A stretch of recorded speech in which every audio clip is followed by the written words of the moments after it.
भारत की गरीब भाभी। रीना एक मध्यम परिवार की लड़की थी, लेकिन उसकी भाभी शिवानी एक बड़े घर की बेटी। शिवानी की शादी अभिषेक से लव मैरिज थी। अरे भाभी, ये कितना अच्छा सूट पहना है आपने। काश ऐसा मैं भी पहन पाती। अरे क्यों नहीं रीना, वैसे भी तुम्हारा और मेरा नाम तो एक ही है। जब मन करे पहन लेना। भाभी, आपको आपके पापा ने कितने अच्छे कपड़े गहने दिए हैं। मैं उनकी इकलौती बेटी जो हूँ। बेटी तो मैं भी इकलौती हूँ, लेकिन क्या करे, पापा है नहीं। पता नहीं कैसे होगी मेरी शादी। तभी वहाँ शिवानी की सास आ जाती है।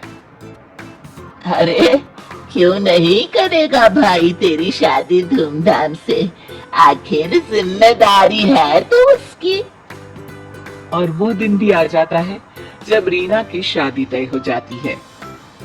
अभिषेक, क्या हुआ? आप इतने परेशान तो कभी नहीं दिखे। कोई बात है तो बताइए मुझे। अरे शिवानी, वैसे तो शादी का सारा इंतजाम हो गया है, लेकिन गहनों का रेट तो आसमान छू रहा है।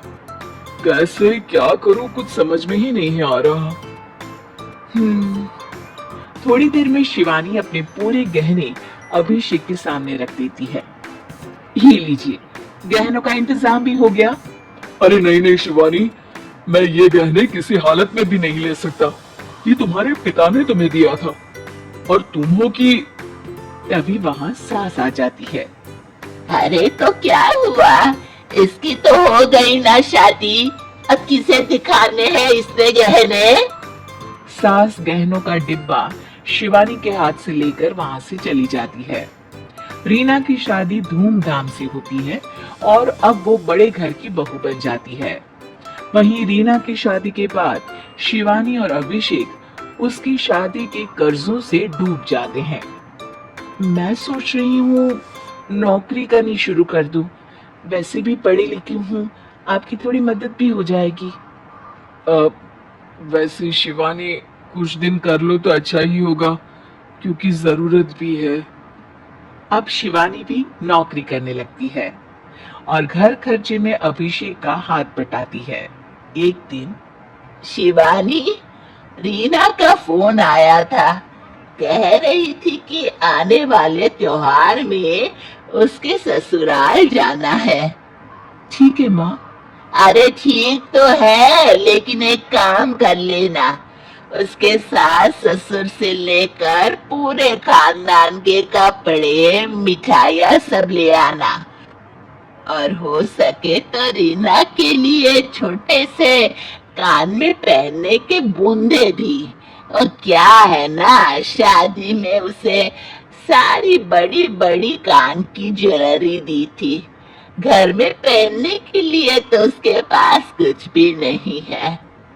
शिवानी सोच में पड़ जाती है कि वो क्या करे, क्योंकि कर्जों और घर के खर्चों के बाद तो पैसे बचते ही नहीं थे।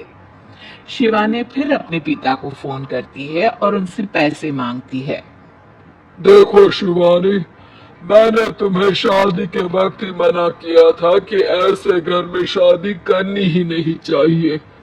अरे अभिषेक को शर्म आनी चाहिए जो ससुराल से पैसे मंगवा रहा है। शिवानी को पिता की बात पर गुस्सा आ जाता है। आप मेरे पिताजी हैं और मैं परेशान थी इसलिए आपसे मदद की उम्मीद की पापा। अभिषेक को तो पता भी नहीं है कि मैंने आपसे पैसे मांगे हैं। शिवानी सोचती है कि वो अभिषेक से बात करे, लेकिन फिर उसे लगता है कि वो टेंशन ले लेगा। तभी शिवानी की नजर हाथ के कंगन पर पड़ती है, सीधे बाजार जाती है और उसे बेचकर ननद के घर ले जाने का सारा सामान लेकर आती है और सास के सामने रख देती है।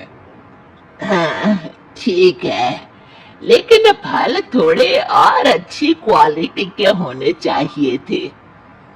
शिवानी कुछ नहीं कहती, वहां से चली जाती है।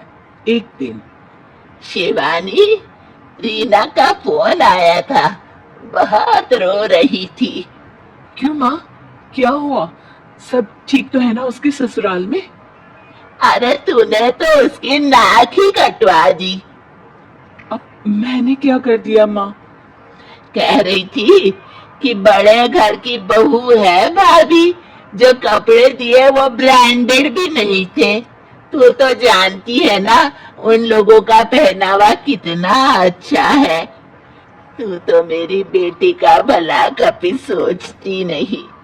हाय भगवान, अरे बड़े घर की बहू है इसी बात की जलन है ना तुझे, लेकिन याद रख मेरी बेटी का सोचने के लिए भगवान है। तुम लोग कभी उसका बुरा नहीं कर पाओगे।